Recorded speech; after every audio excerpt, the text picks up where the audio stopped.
Hello and welcome back to Climbing on Mount Sophia. In this adventure, our trusted group sets out on another pass around the logos of Agape, Phileo, and Eros. From that space, Shane maps out a vision of the deepest heart of the mountain, and Steve and I engage in various excursions along the way.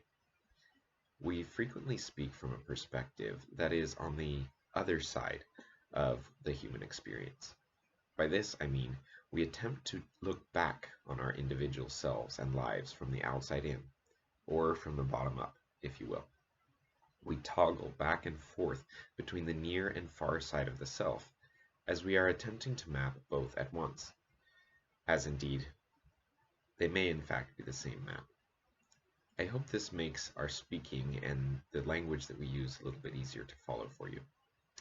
Either way, I hope you enjoy this episode, and if you enjoy the content, please like and subscribe.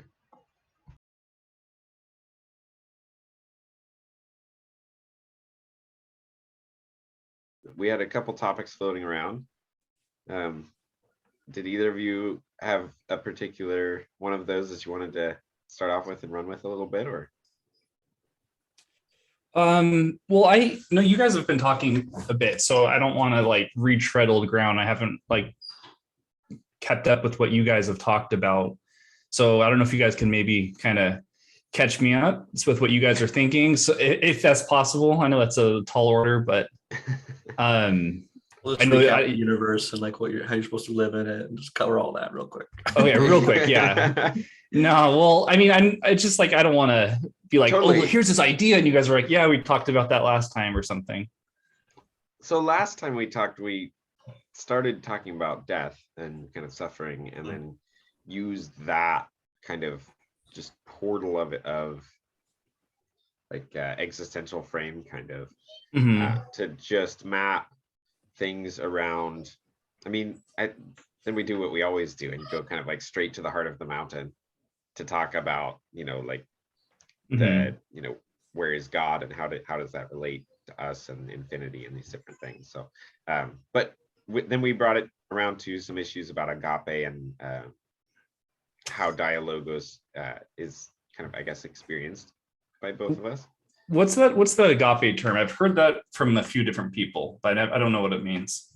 Oh, nice. Yeah. Okay. So this is something that I've been thinking about a lot recently, for a while now, but more so recently. So agape is a Greek word. There's three primary words that get translated as love in Greek, and they are eros, phileo, and agape.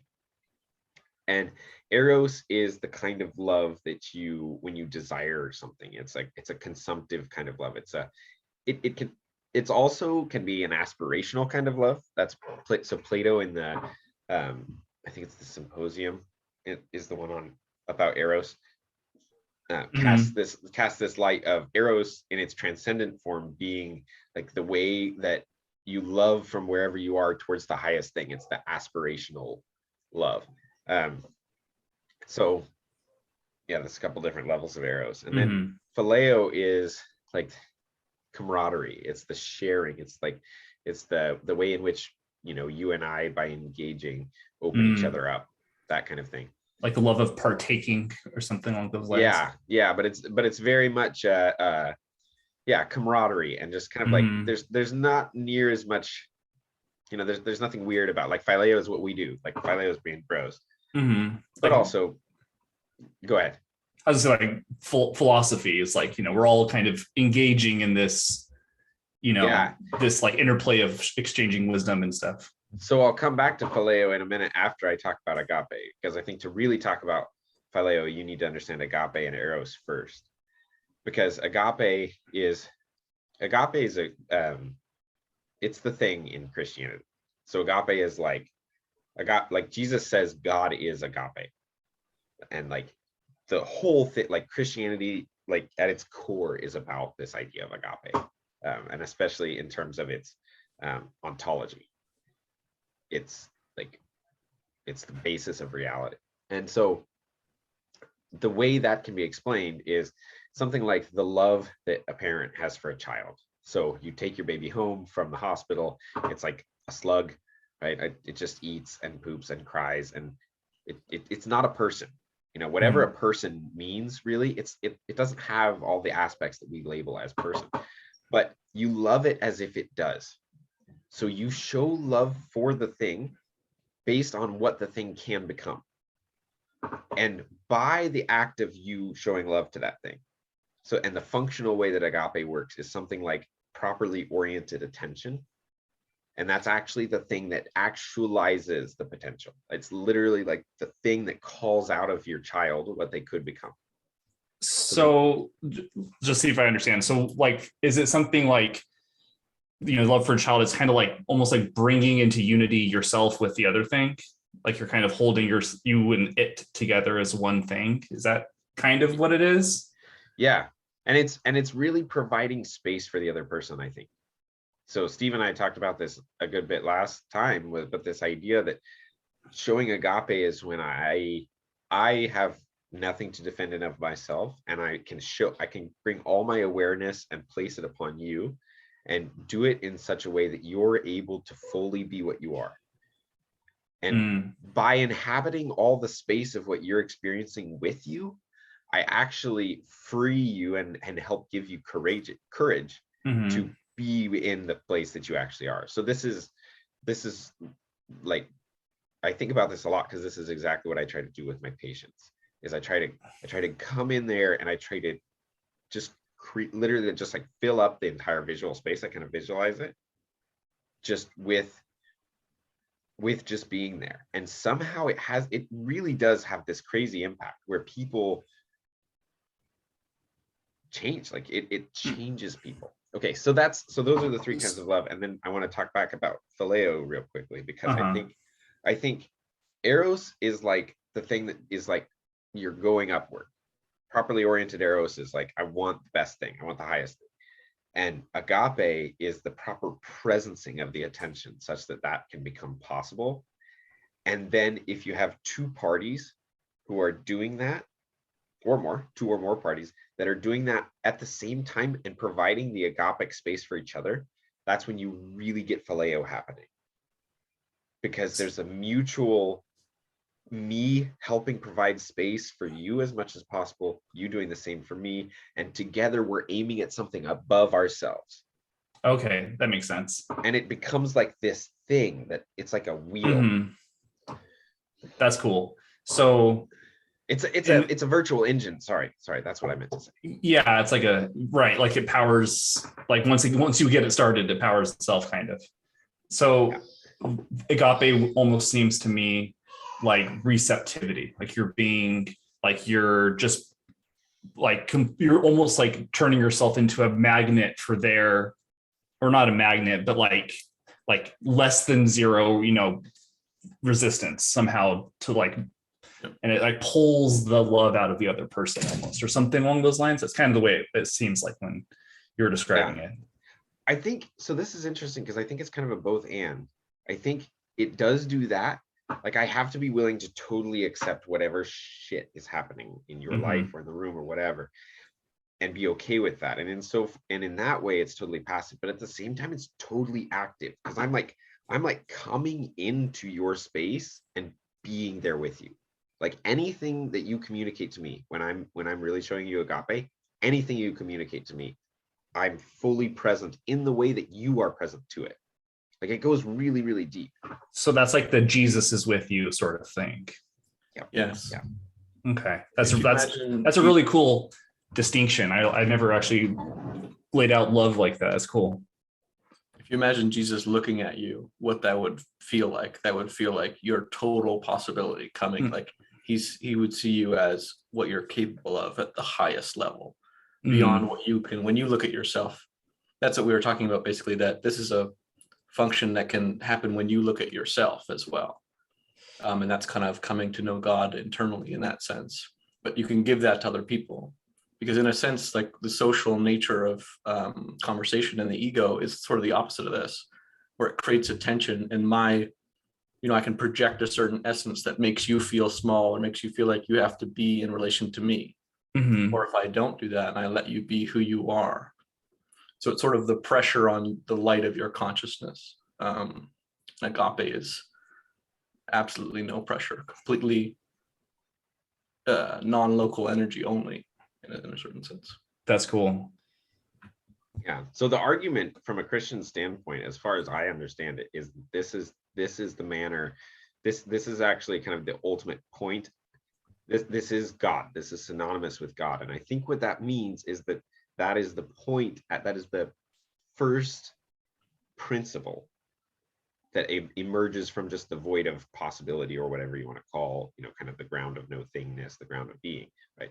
And beyond, as soon as you come into, or like, it's like the generative function that allows duality to begin to exist, is the way in which the singularity is totally providing space for and simultaneously calling into being what it could become. And that's actually like that's actually the constitutive, like, I guess, function by which all of reality exists. That's interesting. I feel like that this kind of connects actually to the one thing that I kind of wanted to talk about, which we talked about a little bit before, just in a chat, but just this idea of thinking about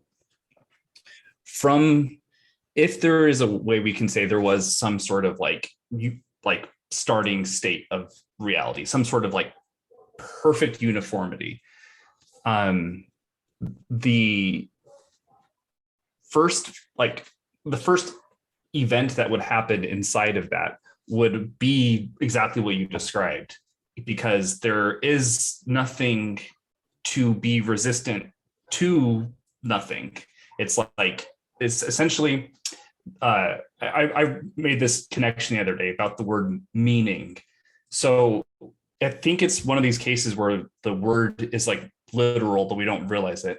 So mean as an average. So I think what meaning means is it's the average of your internal with what your external is, like your internal awareness with your external awareness. So your meaning, you're averaging them.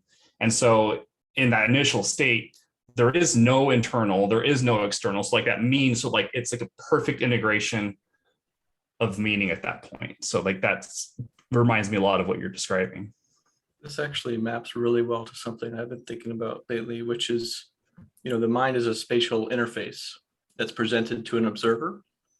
So what we're really talking about is two spaces looking at each other, right? A subject plane and an object plane. And in a certain sense, each space has a certain size and a pressure with which it contains its own size or maintains its own size, suspends itself. And in an essence, what agape is blending those two spaces together such that there is no longer any resistance remaining. So it's the welding together of the subject and object plane. And then this is deeply convergent with Nishitani in being in nothingness. Like Nishitani spends all of his time in being religion and nothingness. He spends, this is the core of the whole book, is that it's all comes down to this space, where the ground of being, on which the tree sits on its own, like it's fully contained within itself. It's its own thing. It's there. But I am also like fully on my ground. The only way for each to be fully on their ground is for them to be fully in the other as well. So it's like I'm here and the tree's there. And if I am fully alive, if I'm in the enlightened state, or like that nirvana siv samsara, which is the idea of, nirvana being the space of pure bliss and nothingness, samsara being this plane of material suffering, them actually coming together into the same, they're like the two sides of the yin and yang, and they come together in such a way that they fully interpenetrate. And that at that point is when enlightenment happens. That is the space of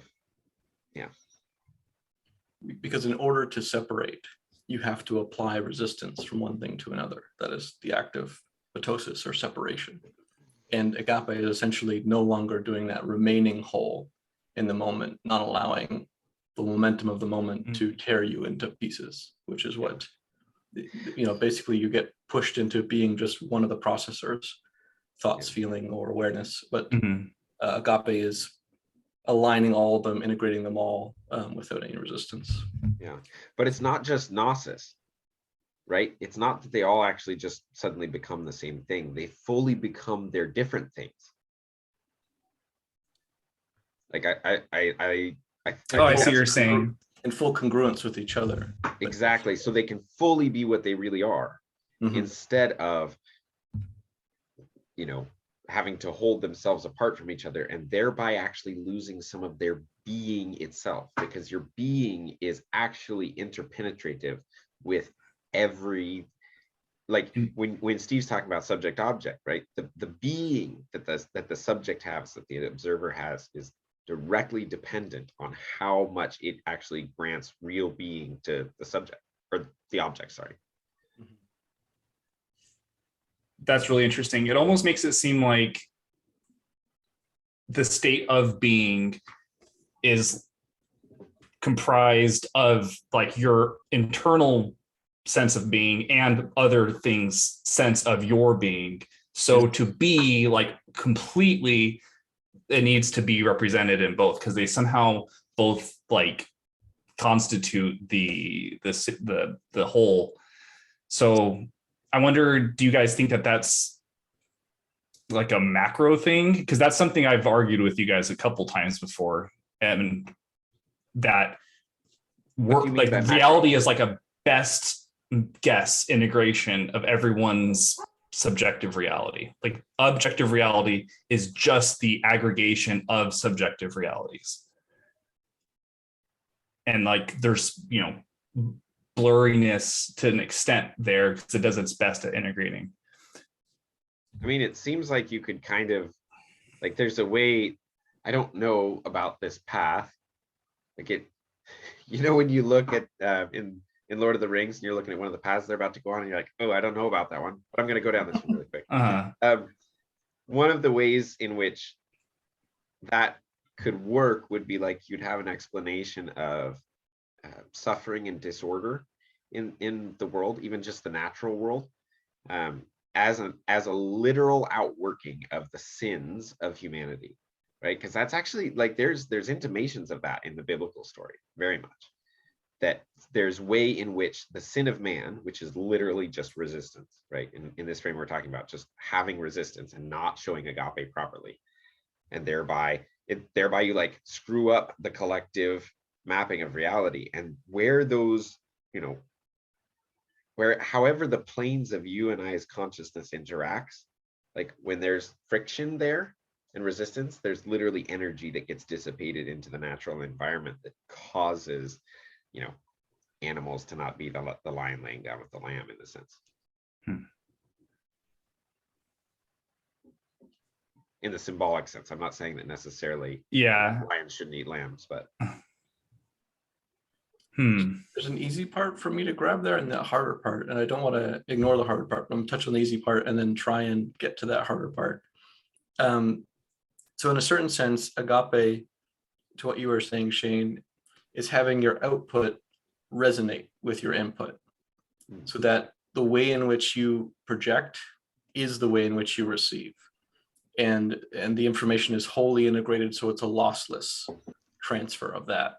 Comes in and it comes out through you, and you don't attempt to make it move different directions than the way in which it would naturally do so, because there's kind of an optimal flow of that information already built in to it and built into you at your essence.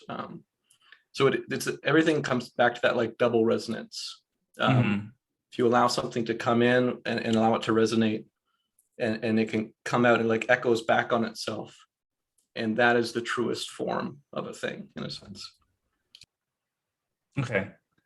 And the harder part is what is the reality? Is there an objective reality outside of just cumulative subjective realities? Very open to talking about this. My sense is that there is, mostly because I think that there has to be some parallel to our own unconscious within the world because of the fractal nature of the design. So I think that God's body is his either sub or unconscious in the same way that ours is to us. And I view the physical world as God's body in that sense. So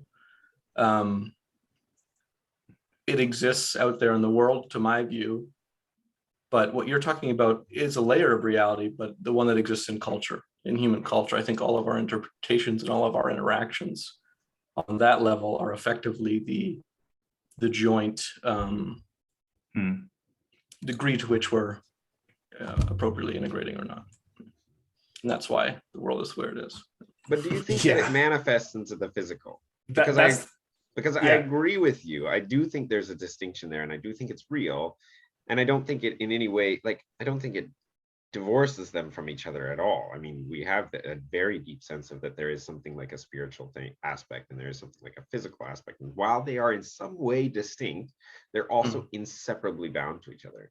So that would be the route I would add in to try to make that leap of maybe there's a way in which the cultural aspect that you're saying, which is probably the direct route there, I totally agree. But the hop off point is well, maybe these two are also connected. And so maybe this is a feedback loop that's happening. So one way that I'm thinking about it from what you guys are saying to kind of make my case a little bit more is that the objective reality is the set of possibilities.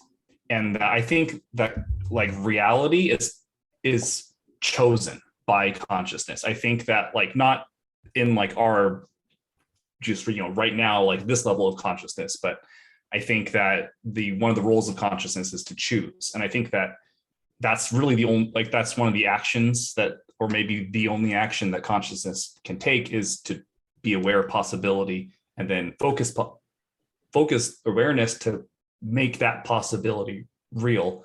So I would say something like all of objective reality is the possibility space, and we in a frame, which doesn't this doesn't make sense with how time and space-time works, but let's just for sake of argumentation, let's say there's a frame that we can just kind of say pause, all right, now step everything forward one frame. So I would think in this case that would be something along the lines of everyone's deeper consciousness is aware of the possibility space. It chooses to realize one of these possibilities as reality. Then all of these different chosen realities come back together, interface as best they can, cutting off edges where it needs to, and then it generates the new possibility space, which is the objective reality for the next frame. So each person's like this level of consciousness, we've talked about this before, but I don't want to make this go into too far as a distinction, but I think this is higher consciousness. I think lower consciousness is closer to the source. So higher, I know a lot of people think it's the other way. I mean, they might be right. I might be wrong, but for what I'm saying, I think some lower level consciousness will take all of these, will take the possibility, and then it'll all integrate from all other consciousness, and then it will give you, then what you see at your high level consciousness here is the integration of all of these different things. So it's not that people are experiencing completely different realities and that they're somehow interfacing, but that it's this process where the individual consciousness has a role in creating the possibility space, which is the objective reality that everything resides in. So I just have one question. I like this a lot. I think that's really beautiful mapping. My one question is, to me, this would hinge on the question of, is this an illusion? Because No. if we say this is in no way an illusion, and exactly what you're saying is like literally exactly how this thing is happening in my everyday life, regardless of what level of consciousness I am currently experiencing, that those are one and the same. Well, is that what you're saying? What are we saying is an illusion? What are we calling an illusion? Because just like the material reality that's like, okay, I'm building a house and I put smacking a hammer on 2x4s. Well, yeah, I wouldn't say it's an illusion then, because it's like it's what you experience. And so I feel like an illusion is something where staying within the same like dimension of consciousness, you can realize, you can see it differently. Like, yeah. So I like but I'm looking at I'm this. Just saying it doesn't deny the material reality of the world. No. Yeah, okay. I think that the process of, I think that God creates the material world out of the aggregated, chosen possibility that's all integrated together. So I think basically it's like all these little consciousnesses make their determination of the next frame of possibility, what they want to realize, integration up to God, God manifests, then everything generates the next possibility space. And there's problems with this because there's a lot of things about, you can't say certain things are like procedural, like you can't lay things out sequentially. So I know there's definitely weakness in this argument, but no, that's not a weakness. So what you're saying is actually exactly what I'm saying. We're actually saying the same way. So what I was worried you were saying that I would disagree with would be more like the super Buddhist end, where some people on that side go to a place where this isn't real. There's nothing about this that matters effectively. It's actually another route to nihilism that I consider actually purgatory. But what you're talking about is really the time space, the super space time, the place in which each moment of space time forms. So you can imagine, and I think it does actually work this way, all of reality in each moment goes out of existence, reforms itself, and comes back into existence. And that is the update frame in which I actually think that's what God is actually that update frame that is collectively deciding how things ought to, the whole acting on its parts in that way. But it's only like, it only helps to conceive of it as a frame from the level that we're holding on to temporal, right? Because if you're going to go all the way to this space has to act outside of time, because it's a whole, like, it's not just a two-dimensional funneling down of consciousness, it's three-dimensional. So the time space disappears as well. So really it's all eternally manifested, but at the different levels at which it manifests, it's experienced at that level, right? Like the experiencing is happening at the different levels. Like we're experiencing it at a specific level, right? So this is, it's hard to talk in this territory because time is weird. So would you say then in that way of thinking that the future already exists in this higher, this or lower, more base structure? Would you say that, like, because if it's atemporal outside of our time, then does that mean they can go into it from any temporal like direction? Like they can come in from the, it's hard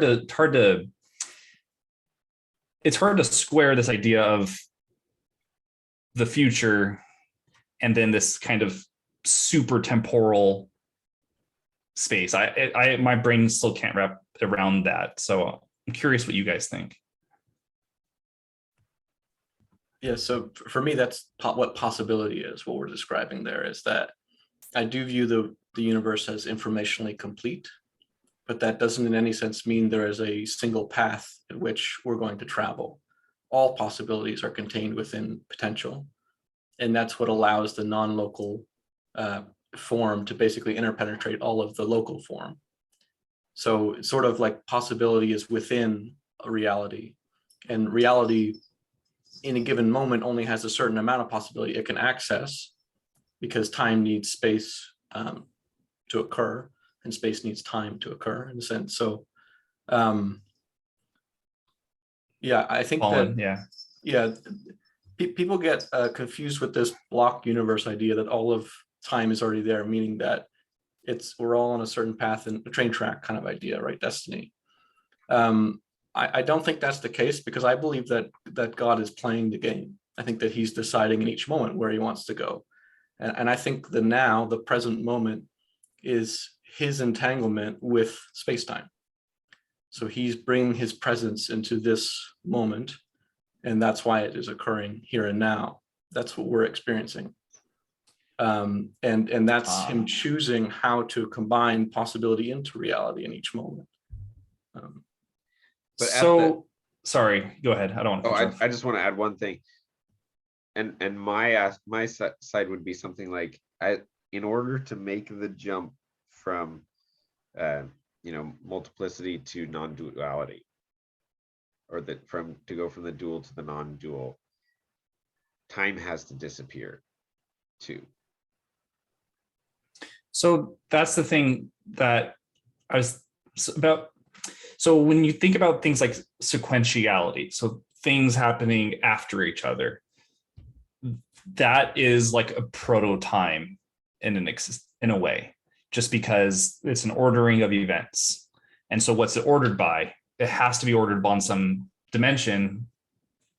And so that dimension would be time in this case. So if you think of the superspace having some different sort of like, not inside of our time, but it has sequentiality as part of it, then it still has time in some way. I know.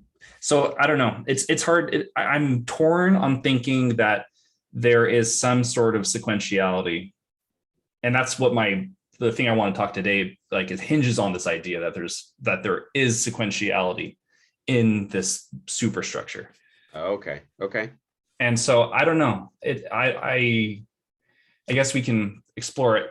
So you certainly don't have to agree with me. I'm sorry. I feel like I got pushy there. You don't have to agree with me. That's fine. Oh no, I don't know what I think. So I'm wrestling with these ideas internally as well. This question has popped up to me a lot about this like idea of sequentiality, and the idea of, well, I guess it's a question really. So it hinges on this idea of like, is God's consciousness individuated from itself? Does God have some sort of like perspective that because I created this like story that kind of lays it out. And so it would, with the assumptions that I made, it would kind of imply that God has a perspective as part of him. And it's not necessarily fixed, but he has some sort of perspective. So if you guys don't mind, I send this in that chat, but I want to talk through it because it's an idea that I don't know. I've been thinking about it quite a bit. I haven't been able to get out of my head. So yeah, let's do it. All right. So I wanted to do it kind of, I wanted to try to be at least quasi careful with it, but it's not by any means like a structured, argument. So I wanted to come up with a few assumptions at the beginning, because you have to start with assumptions. It's kind of like we were talking about the apophatic, understanding of things. Like you have to have both a positive you have to have both some positive component of what you're saying, of your proposition, and you have to acknowledge what it's not as well. So you have to like come to it from both sides, what it is and what it is not, to get closer to saying, what it actually is. So the set of assumptions that I think are good to start with, is that God is everything.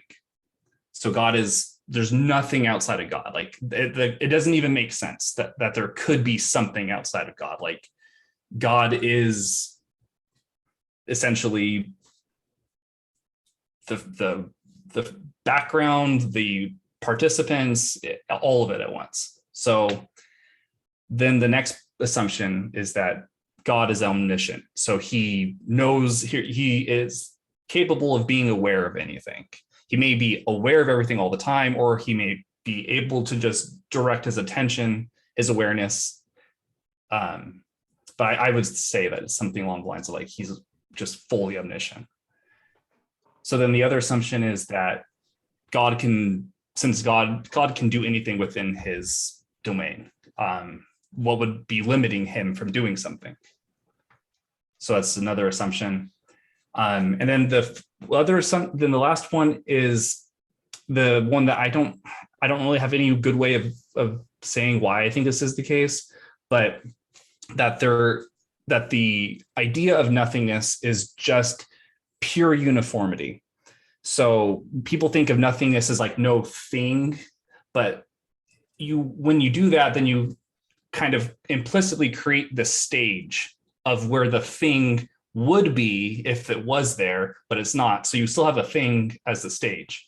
So the only way you can create an idea of nothing that doesn't require something else to house the nothing is to think of nothing as pure uniformity. So like, say I had two identical pens, you might pick, oh, those are uniform, but it's like, no, these are occupying different spaces. So like, oh, they, like everything about everything is uniform. So that kind of idea, I think, creates the way to have nothingness within the structure without the structure having to be housed in something else.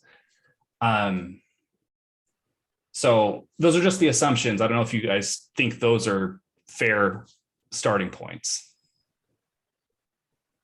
I think so.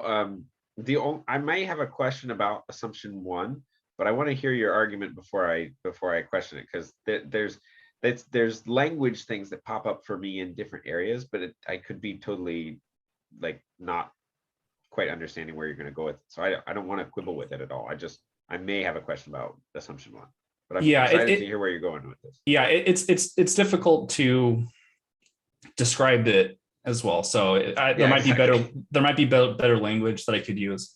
Yeah, exactly. So, I don't know that we disagree at all. I just that there's something there.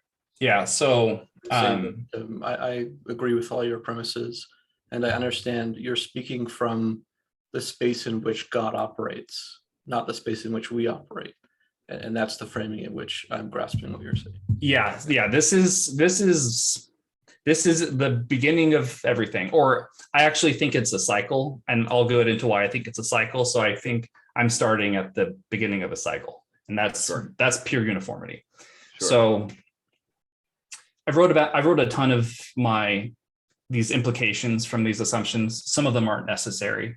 So because I was just kind of laying out ideas. So the first one is nothing can exist outside of God, and God is aware of everything.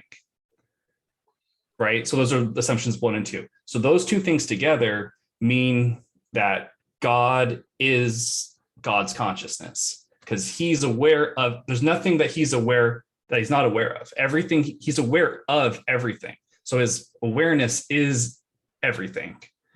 And so I think that God and God's consciousness are the same thing. I think that's just a semantic difference, not a functional difference between those two structures.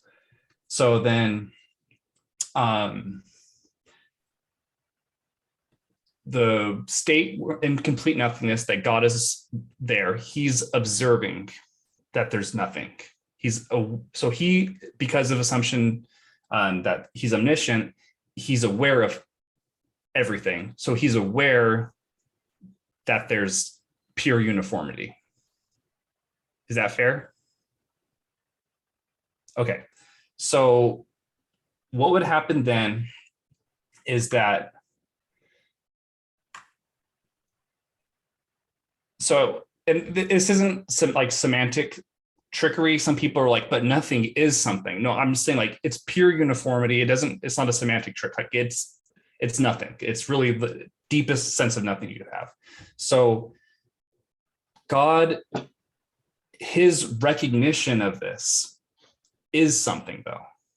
So now you have something inside of the structure of God, some sort of awareness, some recognition of the awareness of nothing. And so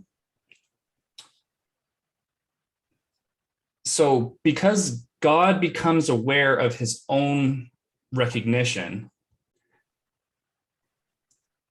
then there's kind of this sequence of events that happens. So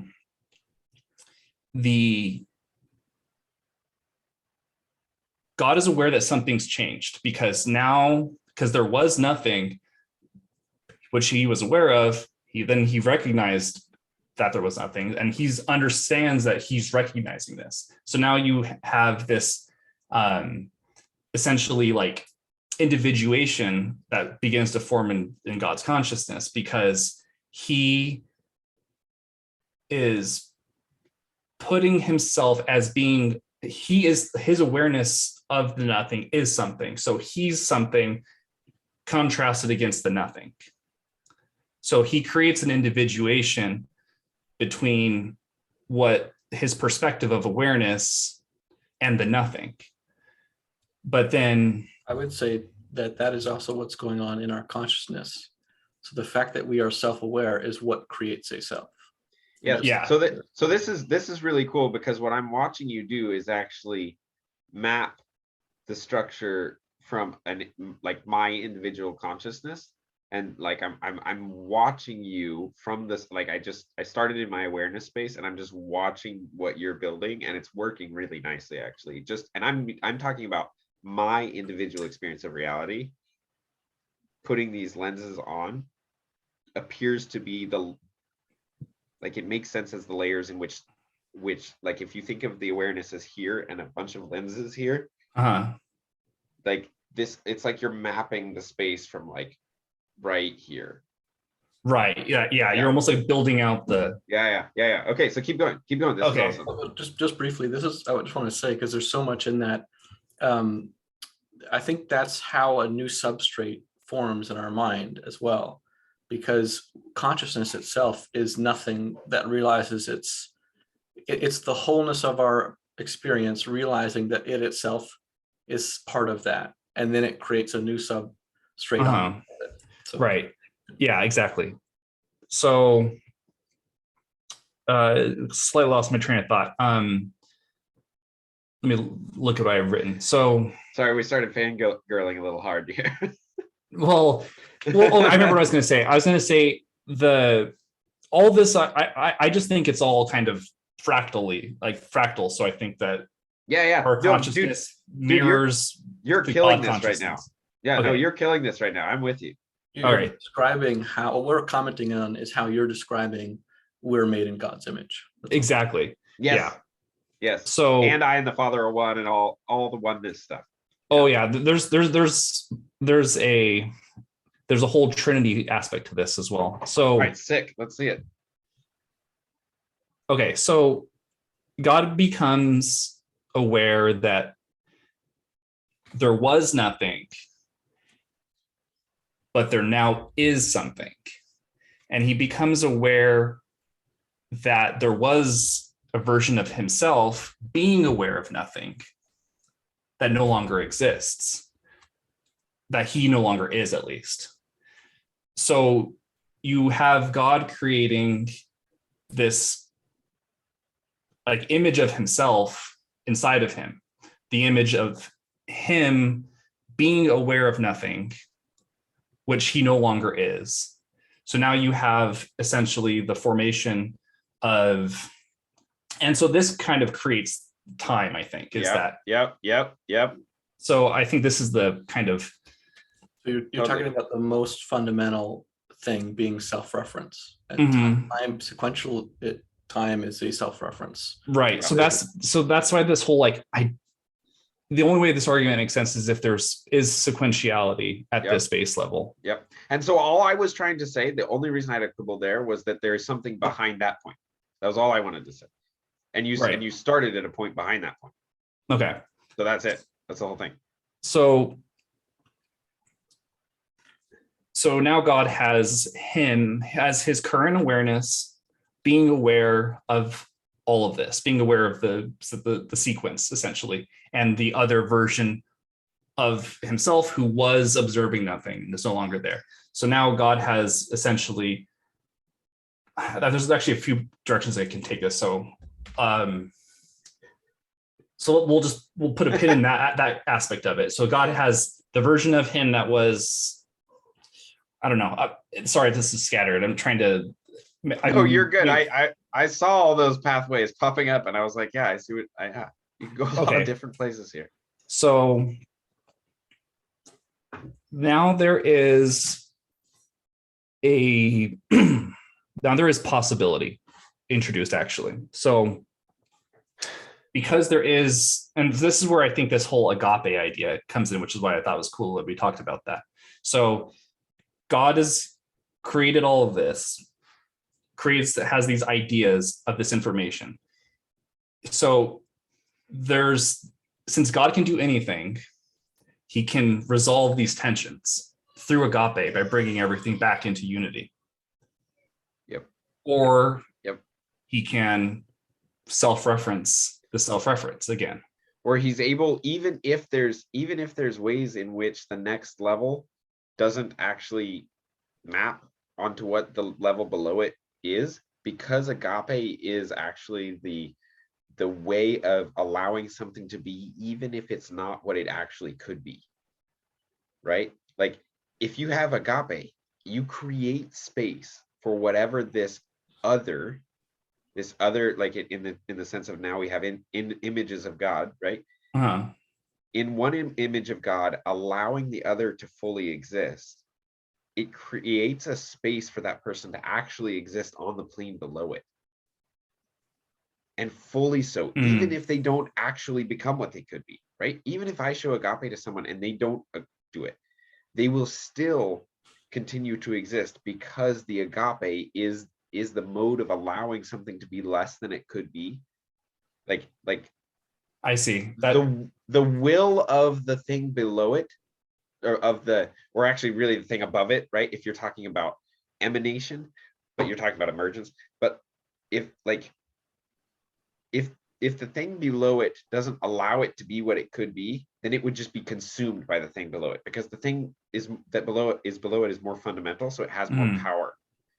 So agape is the only principle by which potential can be actualized by this awareness, and the potential actually not be actualized, not become necessarily what it could.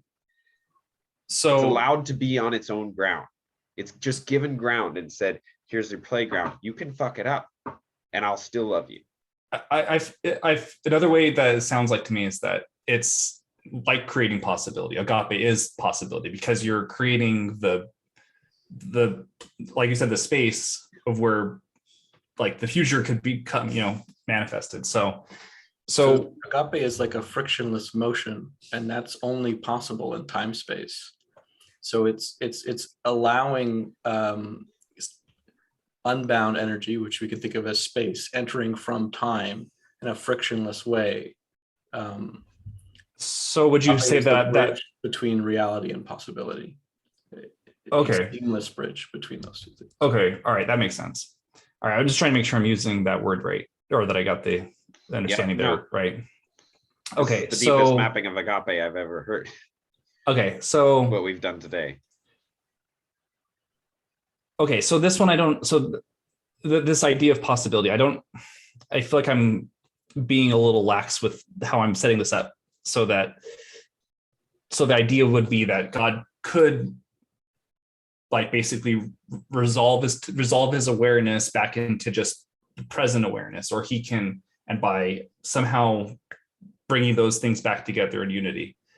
And so that's one possibility. The other possibility would be to be aware of this possibility. And then you're self-referencing again. So you're creating more possibility. So it creates these kind of two branches. And so one of the branches resolves back to nothingness, back to pure love, pure uniformity, or whatever you want to call it. The other one will essentially big bang into all the possibilities, is ultimately where it goes. So this is like the knowledge of good and evil. Right. So there, yeah, so this is the idea of sin, basically, right? Because you're saying like the idea of sin is that the awareness is obstructed.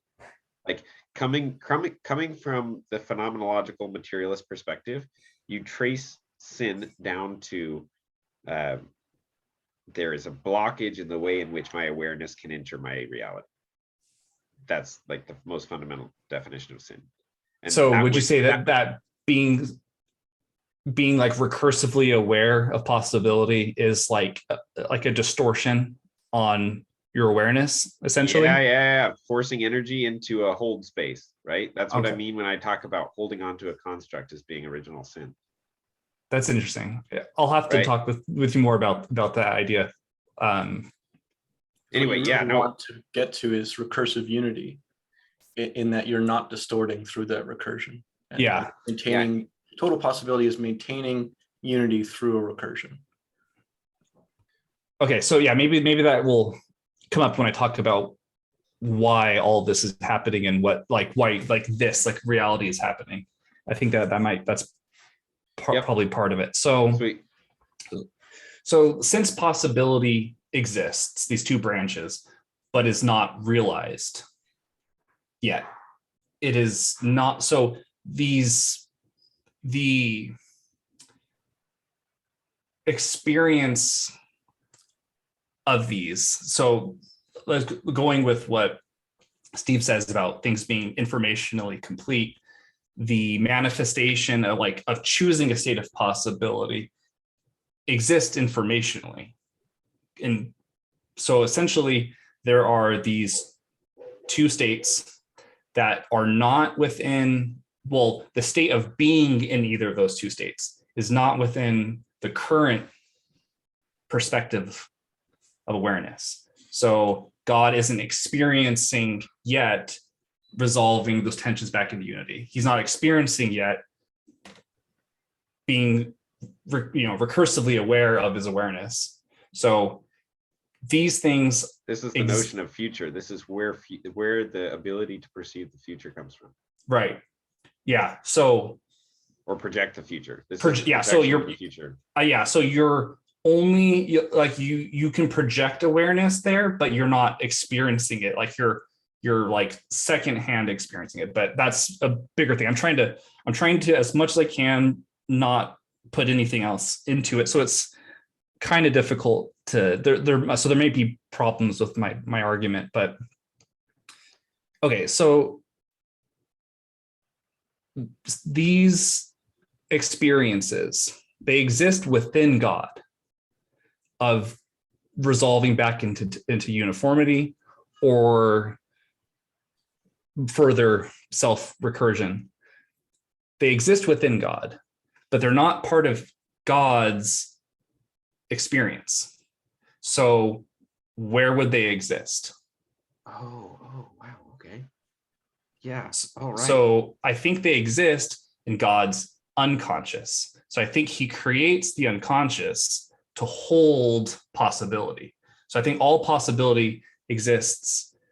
And so we can interact with our unconscious through our conscious mind. And so I think that being able to interact with that, I think is essentially the manifestation of God's unconscious becoming God's conscious, essentially. But so these states, these possibilities exist outside of God's conscious awareness because he's individuated himself by identifying with his awareness and being aware of these things. So now the new thing we've added is that God has these two partitions of himself, basically. He has the directed awareness from wherever he is, that's his conscious. And then everything else is God's unconscious. And so the way in which he does that is what produces matter, because he self-seals and no longer contains that part of himself within the other part. You're talking about how space emanates from time. Mm-hmm. That's interesting. Whoa, hold on. Slow down. Hold on. You're going to have to run that one for me again. This is something I was trying to get across before, but basically time is unity. And when you create a recursion, now you have a unity that can exist at either plane of its recursion. And so if we're talking about what it's like to be God, we're talking about before all recursions, or the recursion of all recursions, the containment of it all. Mm-hmm. And when you're talking about what it's like to be God's body, or his unconscious, his space, then you're talking about being that lower level recursion of himself that exists. It's formed. Reality is a substrate that sits on top of possibility, which is the ultimate substrate in a sense. Mm-hmm. So God, as the ultimate substrate, creates his own unconscious as reality in matter. Yeah, and this is he literally freezes light into a self-contained form to separate himself from himself. And this is the through point of where each human being is an aperture through which the divine looks as well. It's the light coming through. So that might fit with my. So I'm pretty careful at the beginning here, but I tried to let this go into wherever it went. So later, that kind of reminds me of something where I think this argument goes. So essentially, we left at that God creates the unconscious partition to house the unexperienced components of himself. And so, it may have all been God's unconscious before or something. I'm not sure how to describe that. I don't know if that's valid, but that's the idea, is that he... Well, I think it doesn't differentiate at that point. Does it actually differentiate? And is that the action point of the individual? That's what I think, because he has choice.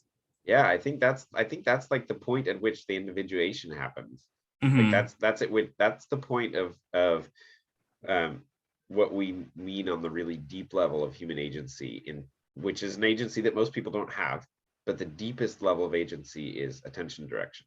There's lots of people that don't even have that level of agency. They don't know how to control their attention. Uh-huh.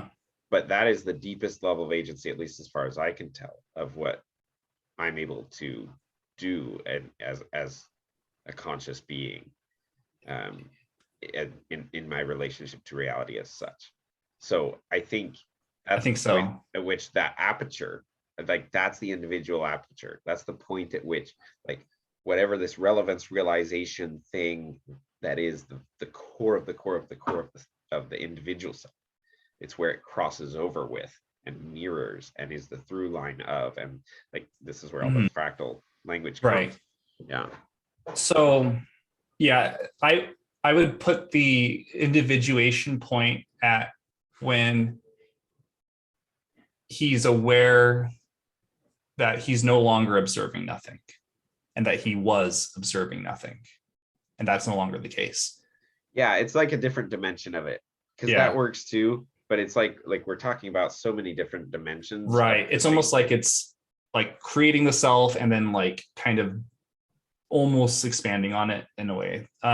Yeah, but the way in which it doesn't each time, because it's weirdly doing them recursively. Each time it doesn't, then it's creating some unconscious, which then it has to experience in another way, in some limited way, to make it conscious again. And that's the hero's journey, and that's all this stuff. That's the unfolding of history. Right.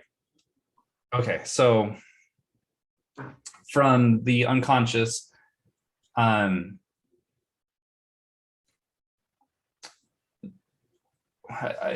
me see something here.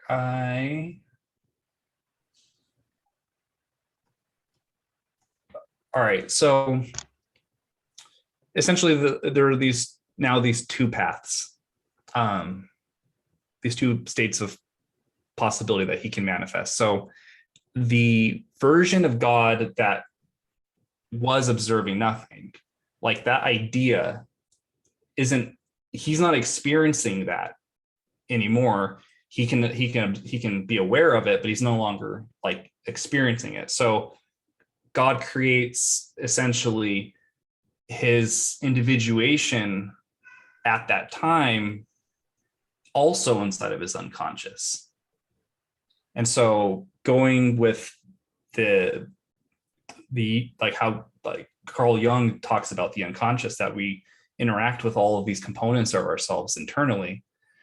I think that that's what all of this effectively kind of becomes, is that God creates these individuations of himself through this process, and those individuations of himself are different from his current self, and they don't stop existing. They just exist outside of his conscious experience. Every time there's any amount of individuation, then that individuation, it also exists within his unconscious as well. So I think that God's unconscious, as the sequence proceeds, creates like a fractaling splitting of himself, of all of these different ways that he was. For instance, he has the himself that could have made this choice or that choice, and then the possibility of going down that and becoming a self as well. So essentially, God individuates once. If he doesn't resolve back into unity, then it quickly explodes into just layers, fractals of hidden, his individuations of himself, of which are all being populated throughout his unconscious. And so from that, if we think about what God is doing, and so this is when, that's kind of like the end of being careful. So I think that effectively this is what Christ is that, or where Christ comes in. So I think that Christ is that individuation, that self. And so he is, but like he's, God is everything. So God exists, but has kind of this perspective. I think the perspective is what I would call Christ. Yeah. So can I jump in here? Mm-hmm. Do you want to? I don't want to interrupt you if you're not finished with that. Well, I mean, I'm finished. That's like the end of that statement. But okay, I've taken this out a bit. So I'm just excited to riff on the Christ point. Yeah, I'm curious to hear what you have to say. Yeah, go ahead. I want to hear what you have to say, actually. Okay, so I mean, so this works really, really well with like we're talking underneath what I know of as the deepest possible explanation of all of reality, right? And this actually is highly consonant and works really well, because the idea of Christ is like in the way in which we are individual human beings sitting on Earth speaking through a computer right now, we have to start every argument like we don't really have the license to make the arguments that you've just made, right? Because we can't put into language, as from my position as a person on Earth, like I haven't experienced all of time in the way like from that view, right? If I'm talking to other people, I can't talk that way, right? Like, so to map backwards, you have to understand that there's a way in which, even though you haven't been in this state all the time, somehow you're able to get back there. And the constitutive way in which you are able to get back there is that that God from all the levels underneath literally became a man in the way that the worst, like the worst person could experience. Like he became a real man on the plane of the individual, and he went through life the whole way, never messed it up. So he realized every possibility. This is why Jesus takes all your sin. This is why Jesus pays for your sin, is because in every way that each of us as an individual has not realized our full potential, right? We haven't realized all the possibility space because we had resistance and all this stuff. Jesus experiences all the fallout of that, such that we all experience the whole of it together. Does that make sense? So it's like it's like if you imagine a fractal as a cone, Jesus is like the pillar of light that is the point of recursion. It's literally the point of recursion of every single fractal pattern. Is like right there. Yeah, I got to jump in on this because you guys are talking, really powerful language here, and we're really saying that God is the, whatever you want to call it, the highest plane, the subject plane, and Christ is the object plane. But God can choose; He can actually flip that, just as you can in meditation, and that's actually what you do when you go into the witness space. But anyway, so you can flip the subject and object planes, but God is looking down at the individual as unity, and Christ is looking up at God as from the individual to unity. And you're talking about the recursion in between their individuation. And the reason this is so important is because this is what digital, analog, and quantum information is. Separation, sequential separation is digital. Relation between planes, parallel relation of self-reference is analog information. And then the recursion that contains recursively integrated sequential and parallel information, that's what quantum information is. Okay. Yeah, I'm just trying. I got that. I'm trying to. It still takes a second to wrap my head around it. So yeah, the Trinity maps on in so many different places. That is the Trinity. Yeah. Yes. You can use it at so many different levels. Right. So I think the Trinity, and I'm not very good in theology, so this may be very ignorant. So if we're talking in this space, you're probably pretty darn close. Well, I mean, like I've said before, in one of our previous conversations, like I don't really like reading like much. I really try to. It's way easier for me to just to think and take little nuggets from different places and just kind of like spin on them. So I'm definitely admittedly ignorant of a lot of things. So the way that I would put the last point of the Trinity here is that essentially the last point of the Trinity is the Holy Spirit, Holy Ghost, whatever you want to call it. I think that's what Steve was just describing, is the relationship between God as unity and God as individual. I think the Holy Spirit is the dimension between those relation. Right. So that's what I think it is. But I guess I don't know much about theology. I don't know. I think I vaguely remember people saying in church that there's not that much said about the Holy Spirit, and that's about as much as I remember about the Holy Spirit. So there's I'll say one thing before we jump in there, because you're talking about how God can change his awareness, and the reason this is so hard to get across is because if you don't see the relation between the two layers of recursion, that means you're looking, let's say there's two circles, you're looking within the 2D space of your own circle, seeing what you are, and then seeing another 2D shaped circle and just seeing how you're different. But if you can change your view and look up through the Holy Spirit, that's letting God into your heart, into your mind. Like that's agape, essentially. Yeah. Mm-hmm. And in your perspective, instead of looking at the separation, but instead of looking at the slice, you're looking at the relation between the recursion and And this is that Vedanta is not the eye which sees, but the light which moves through the eye. Yes. That's cool. Yeah. All So right. the thing that I would say about the Trinity, Shane, is I think right there you nailed one of the ways that the Trinity is the way in which reality manifests into multiplicity. But reality manifests from unity into the multiplicity in its own way at almost every level, as far as I can tell. Like, it doesn't matter which level of that, like that grand structure that you started with, like we can take each one of those levels and dive in and go straight the other direction and come back in the same way, right?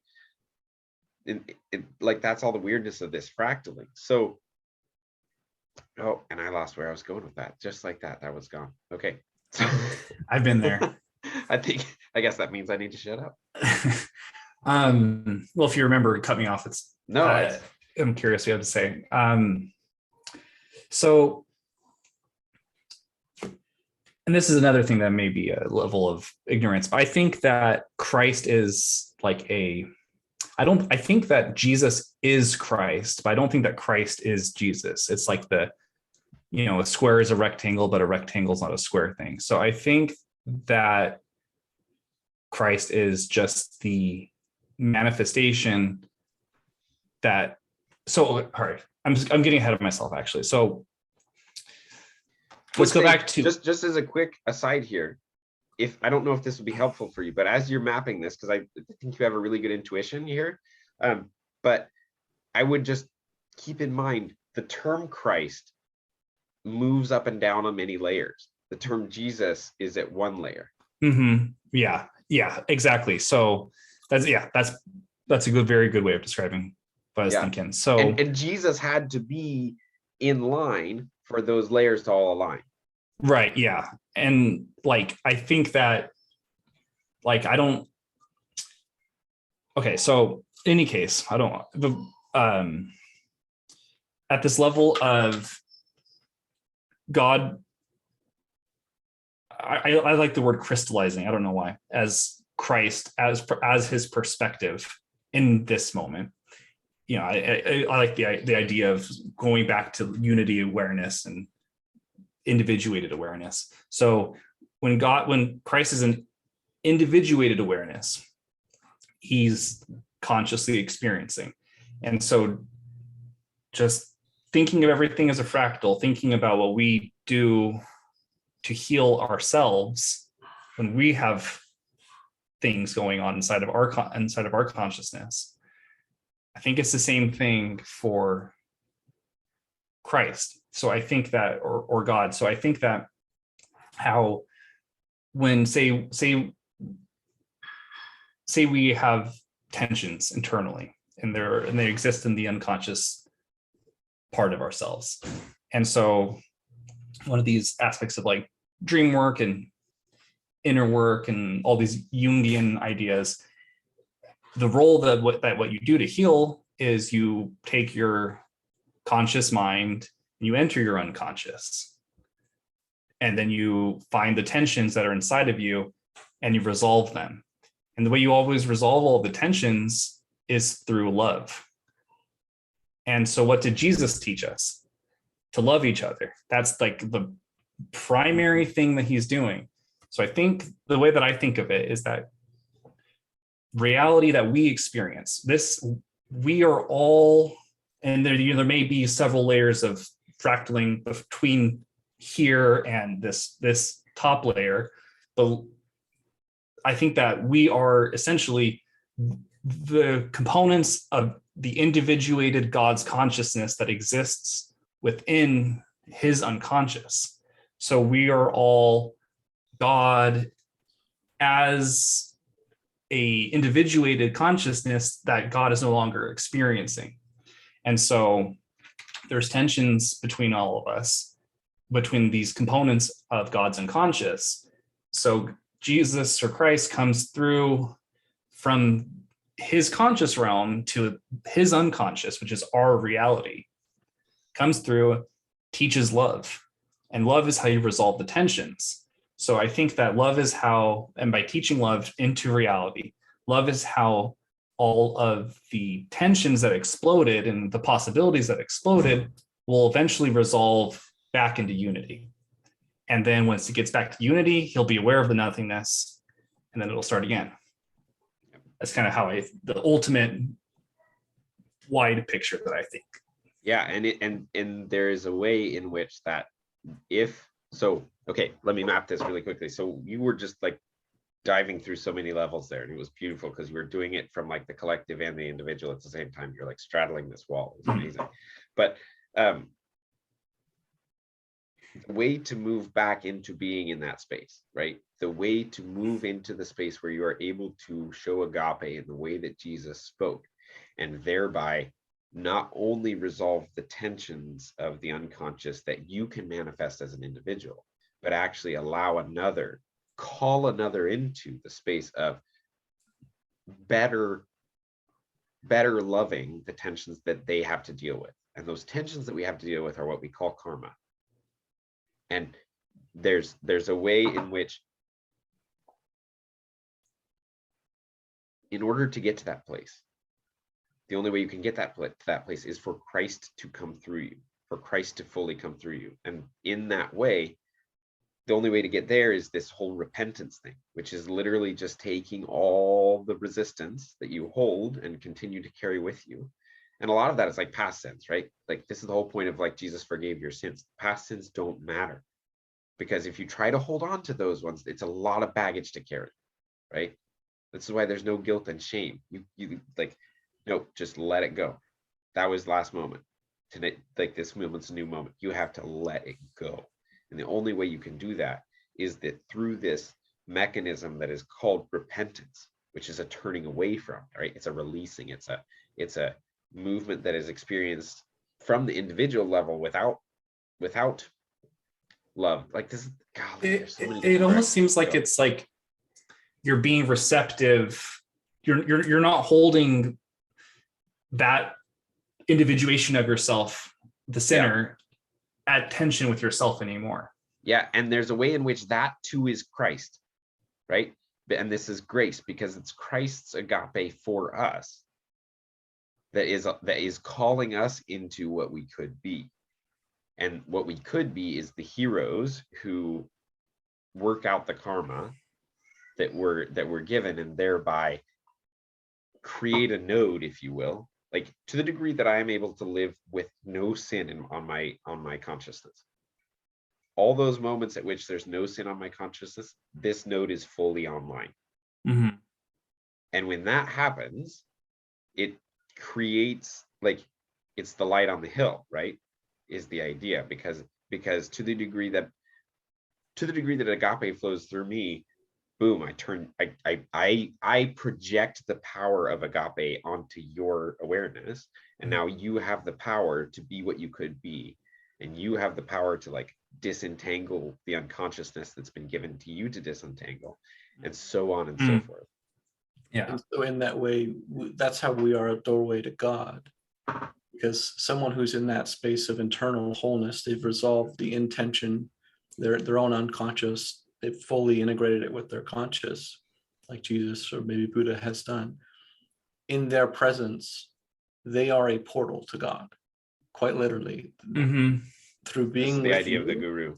You go through them into time space, into God, into unity. Mm-hmm. And you recognize that you are unity and have been the whole time, and you can pull it back out of them into you through love. Mm-hmm. It's just a huge energy download, basically. Yeah, it's actually very much like a portal from space-time to time-space, which is crazy, but that is what's happening. And this is kind of, in my mind, the proof that we aren't actually here. Our bodies are, and our digital analog processors are, but our awareness operates in time-space, and we look through the window into space-time. But we can pull other people through the window with us, and we can pull ourselves through the window. Yeah, because that's what's really happening, right? Because to the degree that you're able to show agape, real agape, like Jesus's level of agape, you have to recognize that in your provisioning of space for this other person, you are provisioning yourself space, because there is absolutely no distinction between whatever their thing is, that their experiencer, there's no distinction between that and mine. There's no me and there is no me and you. Yeah, especially if you think of us being individuations of God, like we're all the same thing, like we're all the same objects. Exactly. And so that's the level at which you can truly show agape, and you can truly and in this way, like there's a way in which at some level Satan is defeated, right? And I think this might be the level at which like Satan is defeated, because like if there's no, or like it's not even like he's defeated, it's like he's just not at this level anymore, right? Mhm. He gets resolved at the level below that, because there's no, I can fully recognize that God, in the way that my utter trust and faith is in God, right? In the way that, to the degree that my ego can speak, my total and utter absolute faith and trust is in God, which is behind it, which means I fully let go. Mm. Then what actually comes through me, I don't know what it is, but it's something like what we talk about when we talk about God. I'm not going to claim anything about what it is. I can like we're talking about it now, but it's like, I don't know what that is. But, and that's all I needed to say about that. Well, I think something that's very interesting there that you've touched on, and this may be challenging for traditional Christians to map, but I think it's true, and I think you'll hopefully find it so, that Satan himself also gets an invitation to the kingdom of heaven. Absolutely.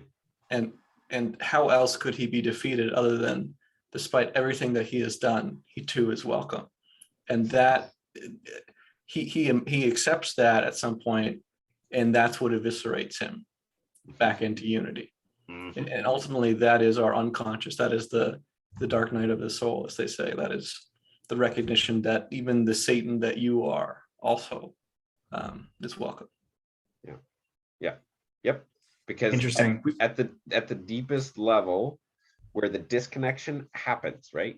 That basically the lenses that you have on your consciousness, if this is the consciousness and this is the first layer of reality, that's the ego.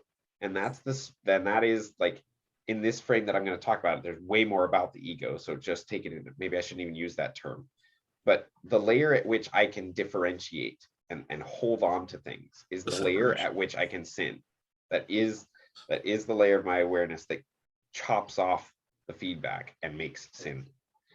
And so that's literally Satan. It's not a, you can project him, and he is, in the sense that he is a collective and he manifests. So like, there is Satan out there, right? But ultimately that too is redeemed. Yeah, I'm curious if you guys have any like criticisms or like sticky points on the overall argument. No, I mean, I'm sure like there's so the tricky thing about language is to structure things perfectly takes a lot of words. And to answer all the different voices in my head that could come up with critiques, like, yeah, we would have to build this argument out in a lot of different directions. But it would be a problem with language and communicating to the space in which those perspectives are occupied, right? It's just tensions. It's the same field. It's like, sure, there's a tension that I can see over here from the crowd of like the traditional Christians, and here's a tension over here from the Buddhists, and there's a tension back here from somebody who really loves Nietzsche and all this stuff, right? And it's like, I can see those, but they would just be different language. I think like I would have from what I was able to understand of what you were saying, I think is as dead on as anything I've ever heard. So yeah. Thanks. Yeah, it's something I've been thinking about for like a month, just nonstop at this point, because I think the most important thing for me is to realize that you can extrapolate on the way your own mind works and like spread that out. And so like that's honestly one of the most insightful ways to understand bigger things, is to understand like how you work. It's like that, like above as below, like hermetic wisdom is like, yes, really the case. So what I'd like to question here and talk about is how to turn off the seek function. So when you run through this model, I move into a space that is as close to what I can imagine approximating the kind of spaces we've been talking about, where there is actually no resistance in this thing that is happening here. And so I can just see. And I don't know if that's what enlightenment is about. I have no idea what that word really means, but it's as close as I understand to what other people, what all these different people are talking about. And so my question is then, how it seems like the way in which I don't maintain the space is often, well,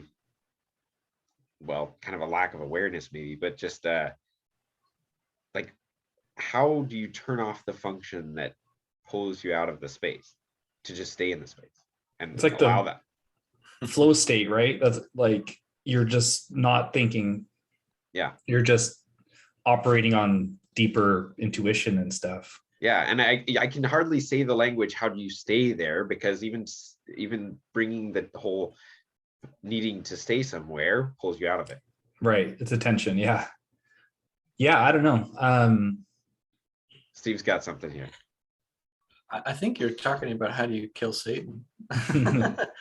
Yeah, sure, totally.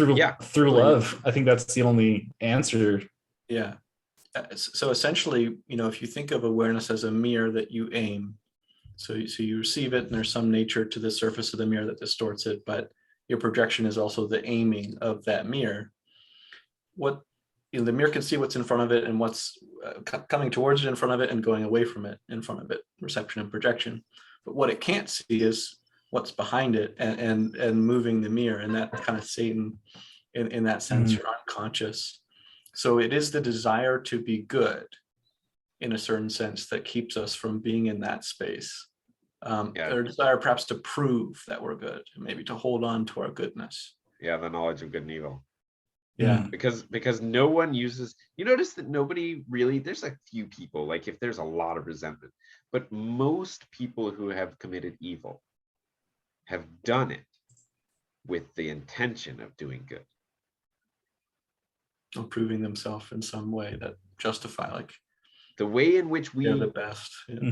The way in which we justify anything that we do that could be classified as evil, almost everyone across history, they will say, well, I did it because this, right? So they had some justification that they thought was some good. Like you can't, there's one of the ideas about like the knowledge of good and evil and willing the good is that you actually, in order to make a choice, you making the choice will something to be good, right? You're saying this is a good because you're moving towards it.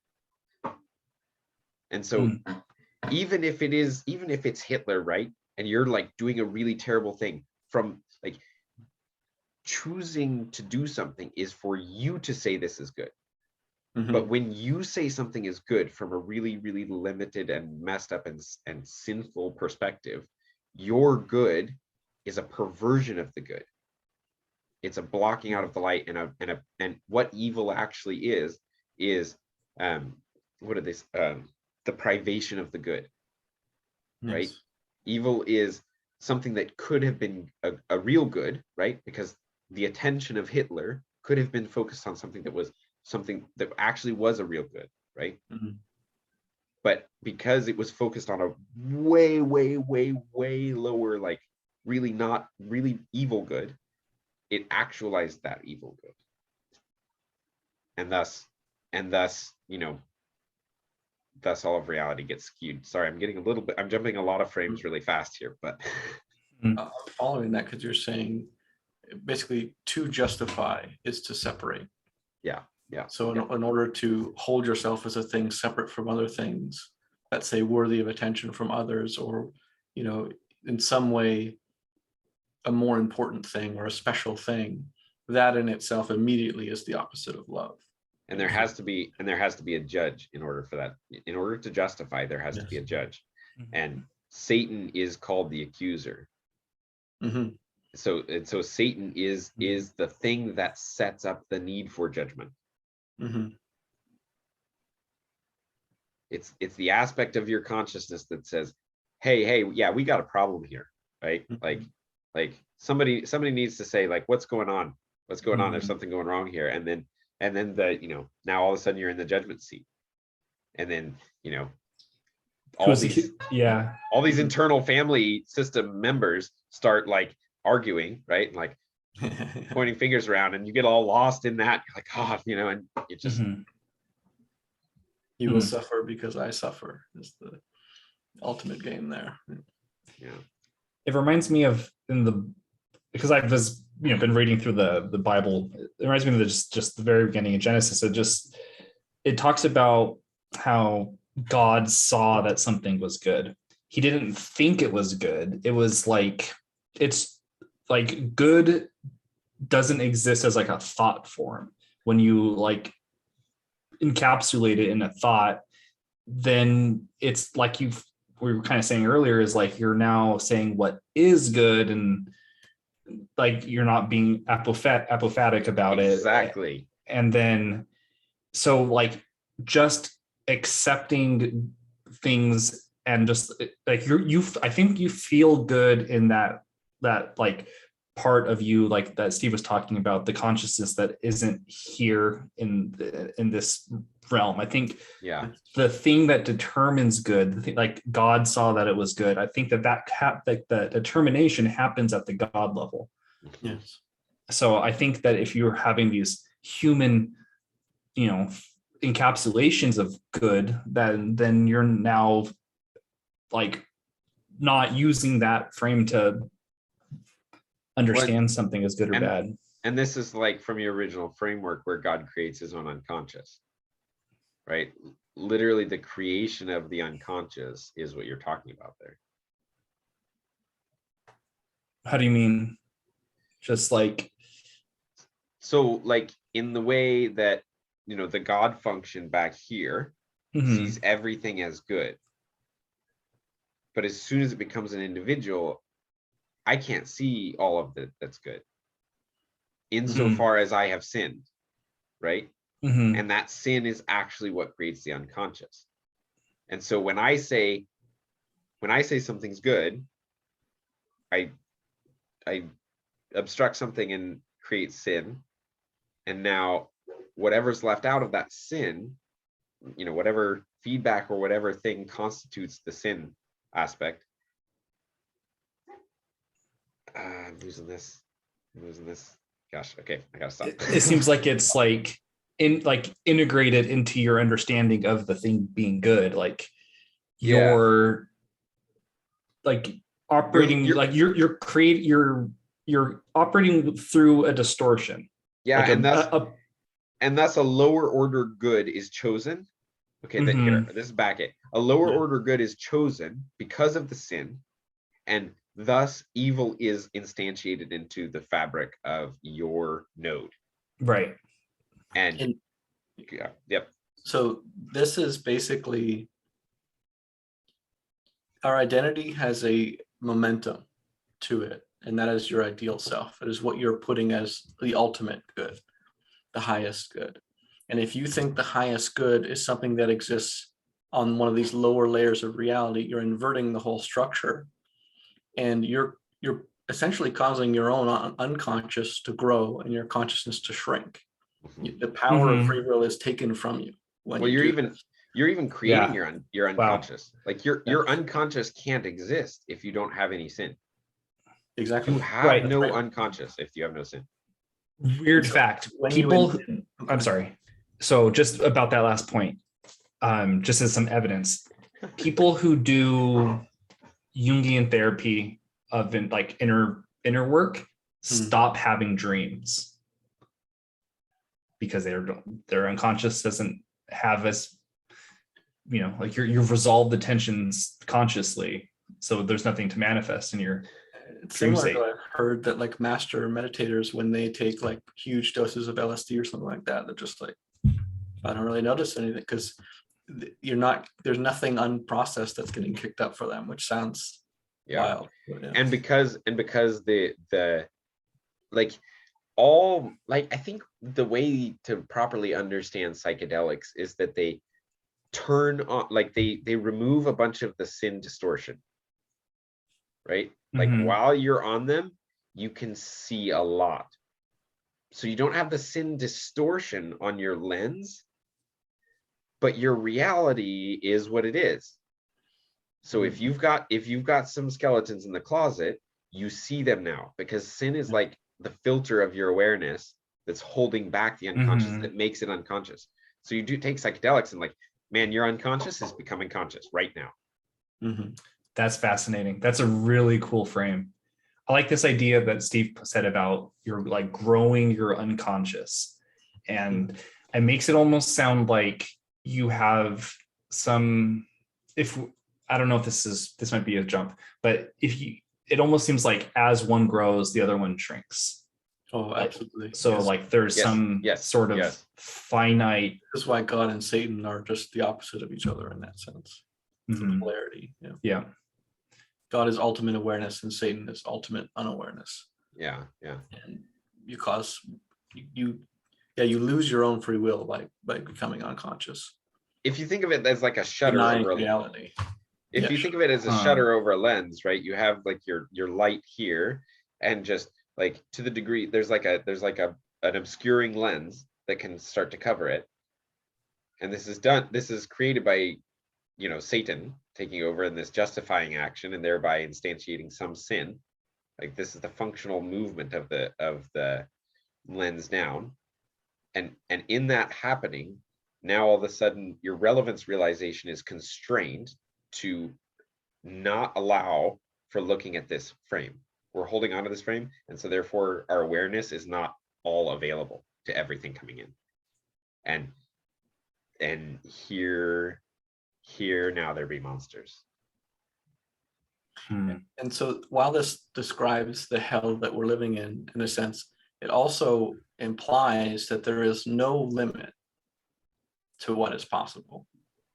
And miracles, they come from this space of becoming fully integrated and having your own sense of presence in the time space, because space-time has all the limits and time space has none. And so when you get fully conscious, you actually attain the powers of God effectively here. Well, that's not the right way to say it, because people will hear that as you, but God, essentially the only thing God experiences his power through you. Yes. And the only thing that keeps God out of the universe is your door being closed. And this is the degree to which we open our door is the degree to which God comes into the universe. Yeah, and so I've been thinking about this issue of miracles recently, because I started to think about, like, man, it's wild that probably a large majority of people believe in miracles, even if they don't necessarily believe in Jesus's miracles. They God, that's a hard word to say. Colloquially, yeah. Like have a sense of the miraculous, right? Because everybody has a story of like, man, that should not have happened. Like, I have no idea how my uncle survived this car crash, and the doctors all said, like, you should have died, man.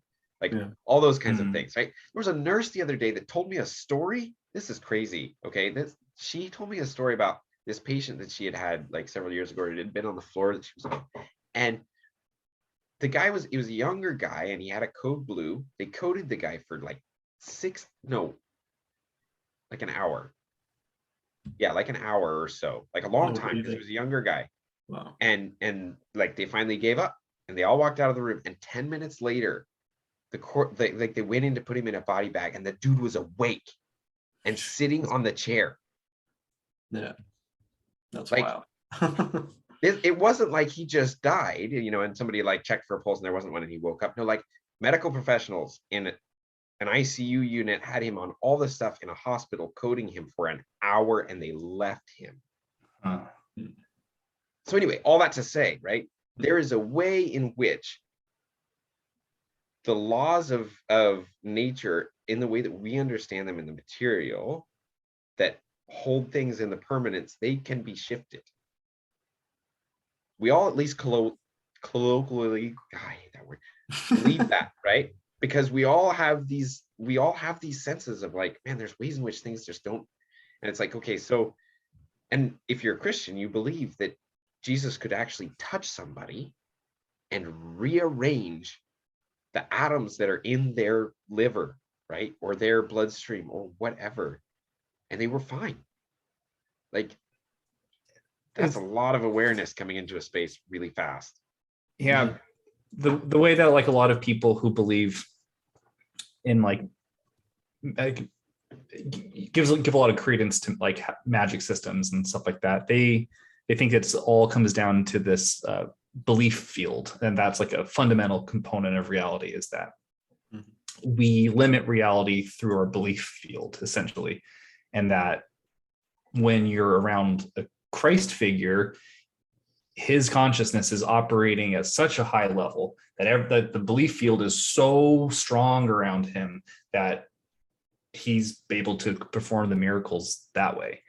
When it's something like he doesn't hold on to any beliefs, so they can all just flow. Mm-hmm. Yeah, it's something like, because beliefs are like power.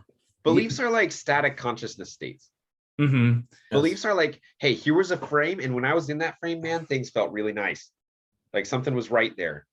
So we kind of hold on to them, but you know. Yeah, for sure. Sorry, that kind of comes back. That kind of comes back to what I was talking about earlier about this idea of reality being the aggregate of subjective, and that's kind of at the bottom of this whole belief field idea, is that we all choose realities from the possibility field that we determine to have the highest possibility. So we have this sort of statistical distribution that we have access to. Okay. It's relevance realization that does this. Yeah. So I think that that's true. I think that there are more miracles when there are fewer people, because the integration, like in the early days, it didn't have to integrate with as much consciousness. And so someone's strong belief field had more relative, power to manifest things into reality.